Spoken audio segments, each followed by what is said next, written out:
Say what's cracking, YouTube? It's your boy 16 to life, and I'm back like I'm on a parole violation. You're down. Now, for those of y'all that's new to my page, in 1994, I got arrested. I was eventually sentenced to 16 years plus life, and I ended up doing 24 years straight in the California prison system. During those times, I accumulated some good stories, and I'm going to share one with y'all today. In the event you happen to like this story, then definitely be sure to hit that like button, leave a comment, subscribe to my channel if you haven't subscribed, and hit that notification bell. That way, anytime I drop a story, you will be notified ASAP, and you can hop on it whenever you're ready. For those of y'all who may not know too, I be rapping, man. Do not get it twisted. I promise you, the flow is not like Curtis Blow. Go tap into my YouTube playlist and check under gas station. You're going to be pleasantly surprised, man. I hear a lot of dudes always saying, hey, man, chill. I mess with the stories. I didn't want to check your raps out because I thought they was going to be trash. And once they do, yeah, they definitely feeling them, man. So check your boy out. Also, tune in to my community list. There's a link in there for an interview I did with Veracity TV. That's VETV with Hollywood Sprite. So y'all definitely be sure to check that out. Now, let's get into this story. This story takes place probably like 1996, somewhere up in there. At this point in time, I'm still in the Riverside County Jail, fighting my case and my charges and stuff. By then, I'm already convicted of the attempted murder, and by this time, I got a life sentence, and now I'm fighting another case, a murder case. And so at this point in time, I'm in 3B. So it's a few of us brothers up in there, maybe about 8, 9 brothers up in there. And so, we just up in there gelling, doing what we normally do, playing cards, chess, checkers, whatever. Now, there's a dude up in there, and this is not his name, and for the intended purposes of this story, I'm going to just call the brother Do Dirty. And so Do Dirty is a porter. Now, what a porter is basically just like a janitor, He gets the broom or the mop, he cleans up, mops the floor, he wipes the tables off, passes out the toilet paper and stuff like that. But, the luxury of that is a lot of times when everybody else is locked down, the porters get to be out of their cell cleaning up and doing other type of stuff. They also can hop on the phone, a lot of times the sheriffs or whoever working there, they leave the phones open. So, like I said, we up in there, we chilling, man. Me and Do Dirty used to play chess, chop it up, talk a little bit, rap. He used to rap too and stuff. So we be in there rapping or whatever. I was in there maybe about a month or two, I don't know. And another dude, now Do Dirty happened to be a Crip too. Do Dirty was probably about 5'10", man, maybe about 170, 175, kind of slim, And so, another dude come up in there. Now, this other individual, he don't gang bang, man. His name is Keith. For the story, I'ma just call him Keith, man. And he didn't gang bang or whatever. So, like I say, we all up in there, we chilling though, man. And they get to talking at some point in time. Keith and Do Dirty get to talking, and they find out that Do Dirty's mom and Keith's baby mama, they live within close proximity or whatever. And so Keith asked Do Dirty if he could make a 3-way and have his mom call his baby mama. I guess she didn't have no money on the phone or whatever. So yeah, he went ahead and did that, and she was able to talk to him. So by them being in close proximity, Do Dirty, his mom didn't have a way to get up there. So, they got to talking, and Keith said, yeah, his baby mama, when she came to visit, she could bring Do Dirty's mom up there. So the way things work in Riverside County, if you want to visit like on Friday, then you have to have your family call Thursday and get a visit. So they put that in motion, they worked that out, and they had a visit coming. So on the on the day of the visit, when they announced for the visit, I believe Keith was getting his hair braided or something like that. Whatever the reason was, he was a few minutes late. So once, Do Dirty, shout out to him, hey man, they calling us for visit.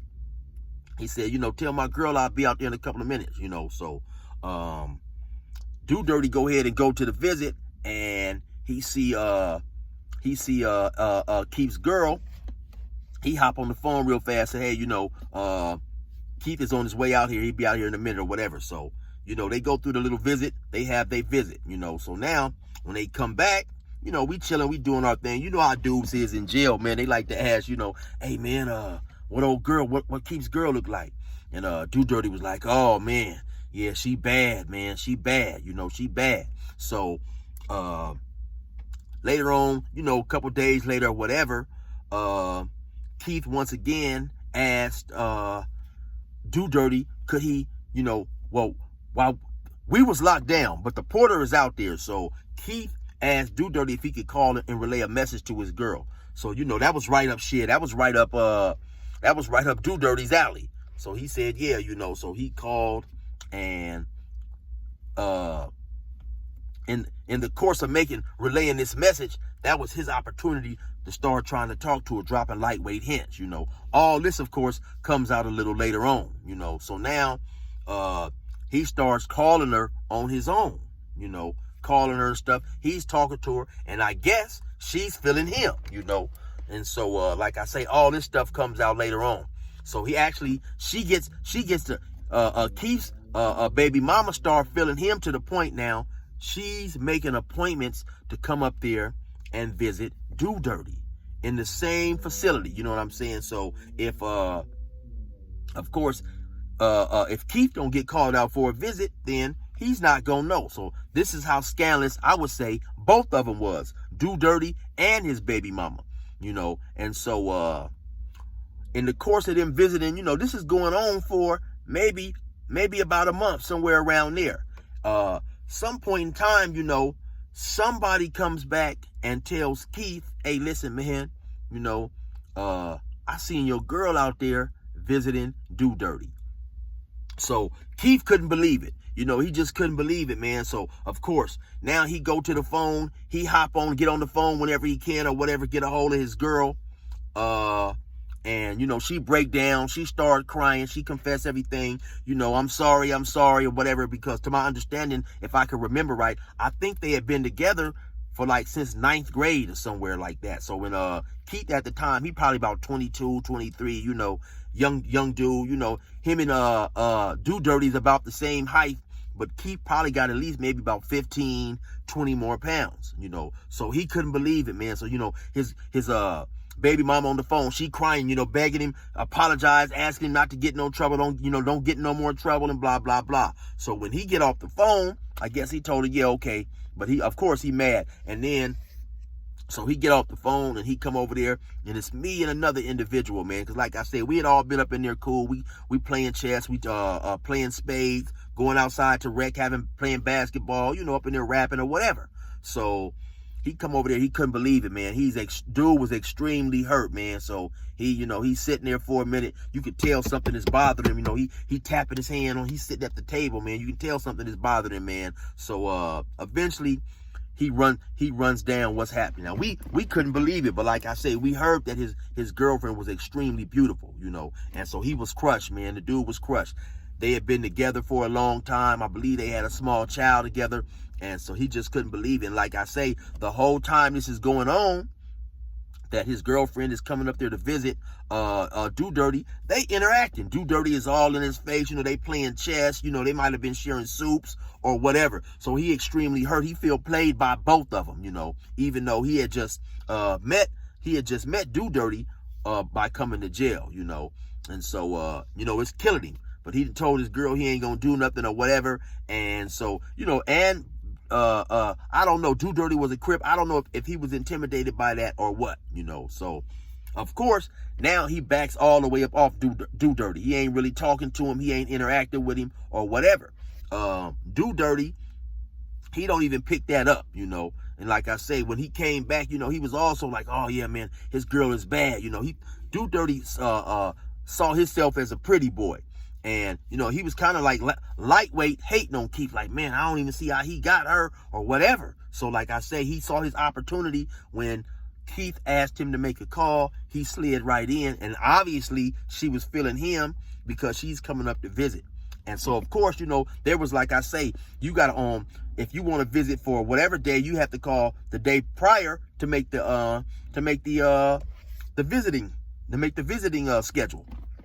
So there was, of course, there's times now if Keith's girlfriend is going out there visiting Do Dirty, she can't visit him, and that just shows too, man, how some women can be scandalous and cold or whatever. So of course, when she's lying to him saying, oh, well, you know, I tried, I couldn't get through, the phone was busy, you know, whatever. So it's days he not getting visits because his girl is up here visiting the dude. You know, like I say, man, the dude was crushed. You know, when he telling us, it's tears coming out his eyes. And on top of that, Do Dirty is still up in his face, you know, talking like none of this is not going on. So at some point in time, man, Keith, he just couldn't take it no more, man. He just couldn't take it. You know, in the Riverside County Jail, then we had vending machines. We had 2 vending machines. One vending machine had like hygienes, cosmetics up in there, candy, soap, razors, you know, that type of stuff. Chips, candy bars. The other vending machine had it was soda. We could get soda and coffee for it. So we also had these hard plastic insulated cups in there. I believe they was hard time mugs, but if not, they was somewhat similar, you know, like the gray cup with the black handle on it.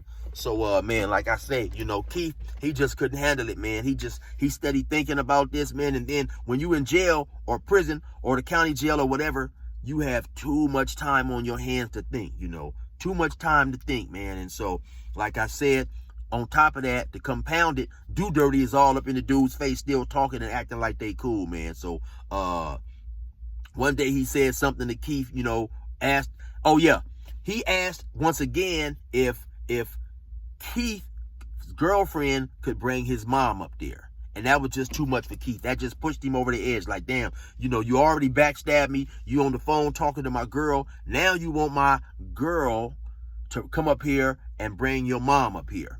And so, yeah, that was just too much, man. So, and in the course of this all the time, you know, he telling me, hey, man, you know, I'm supposed to get this dude. I want to get this dude. What you think? Now, I don't want to put myself in a position and suggest that the individual attack this dude, because then, you know, you got me in a situation. I'm just telling him, hey, man, you know, that's a cold situation and it's not my business, man, you know. And so, like I said, at some point in time, man, he decided it was just too much for him to take. So, one day while Do Dirty is standing at the machine, Keith snuck up behind him. He had that plastic mug in his cup. That plastic mug in his hand.